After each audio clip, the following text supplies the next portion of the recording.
بسم اللہ الرحمن الرحیم۔ السلام علیکم ورحمۃ اللہ۔ جب آپ کو بخار ہوتا ہے کھانا اچھا لگتا ہے؟ نہیں، کھانا بھی اچھا نہیں لگتا، پینا بھی اچھا نہیں لگتا۔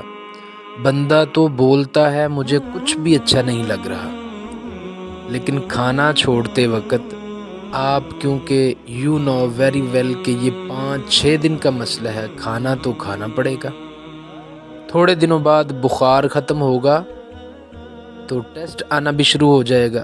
بالکل یہی، جب بخار ختم ہوتا ہے تو ٹیسٹ آتا ہے، بندے کو کھانا بھی اچھا لگتا ہے۔ بالکل یہی کنسیپٹ یہاں سمجھ لو۔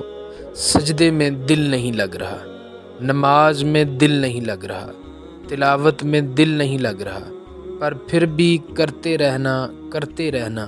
جس دن گناہوں کی بیماری دور ہوئی تمہیں تلاوت کا سکون ملنا شروع ہو جائے گا، تمہیں سجدوں کی لذت ملنا شروع ہو جائے گی۔ بس پرابلم یہ ہے کہ ابھی دل پر گناہوں کا ورق چڑھا ہوا ہے۔ بس آپ نماز مت چھوڑنا، جیسے تیسے نماز ضرور پڑھو، اللہ پاک سے دور مت جانا، اللہ پاک سے دعا کرتے رہو، اللہ پاک سے کہنا کہ یا اللہ میں کمزور ہوں، میں نے پہلے بھی تو توبہ کی، اب بھی توبہ کرتا ہوں۔ نفس و شیطان کھینچ لیتے ہیں، تو ان کے مقابلے میں میری مدد فرما، مجھے ان کے واروں سے بچا، آمین یا رب العالمین۔ از حافظ عبد الرحمن۔